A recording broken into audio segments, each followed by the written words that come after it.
Hazır olmayanlar var. Birkaç dakika sonra yapalım. Geç şöyle Murat Hocam'ın yanında abi.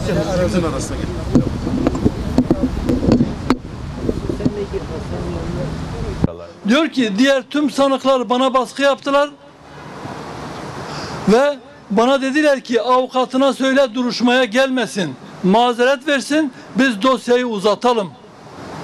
Bu bölüm bile başlı başına bu insanların örgütsel bir yapı içerisinde olduklarını ve bu örgütsel yapı dışarıda örgütsel bir yapı çerçevesinde örgütlü bir şekilde örgütün mahalle komiteleri, şehir komitesi şeklinde bu katliamı, bu cinayeti işlediklerini ortaya koymakta.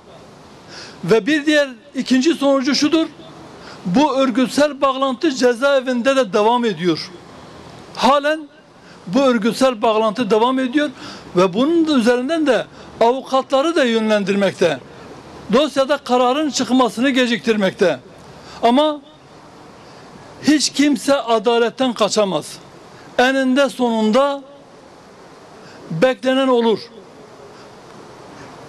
Ceza alan olacaktır, beraat eden olacaktır. Mahkemenin kararına biz karışamayız. Ama ilahi adaletten kaçış yoktur. İlahi adalet geciktirilmez. Geldiği vakitte hiç kimse karşı çıkamaz. Bir şekilde duruşmada bulunmalarına yönelik bir ihtar gönderdi sanık müdafilerine ve gelmedikleri takdirde dosyanın tefrik edileceğini ve her halükarda karara çıkarılacağını belirtmesine rağmen maalesef bugün tutuklu 21 sanık müdafisinden 11 tanesinin mazeret koymuştur.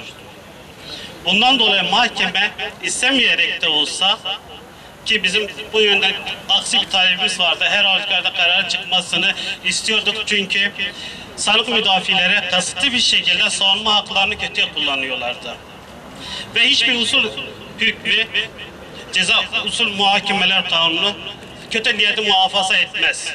Ve bununla ilgili Yargıtay kararları da mevcut olmasına rağmen sanık müdafilerin yokluğunda mahkemece karar vermesini talep ettik. Mahkeme bu talebimizi kabul etmedi. Son bir kez sanık müdafilerine süre verdi ve bugün gelmeyen sanık müdafileri için barodan müdafi talebinde bulundu.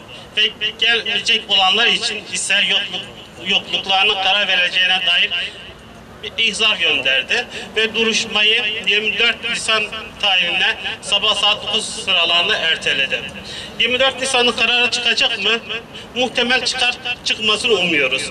Ama yine bu Ali Cengiz oyunların sanık müdafiler tarafından devam edileceğine benziyor ve mahkemece buna alet olunmamasını biz talep ediyoruz. Yasinlere adalet peşinde olduğumuzu her daim ve burada bir kez daha deklare ediyoruz. Saygılarımla. Ve yine 24 Nisan'da hepimiz buradayız ve Yasinlere adalet diye bağıracağız ve talep edeceğiz. Saygılarımıza. Fatih ne yapıyor ya?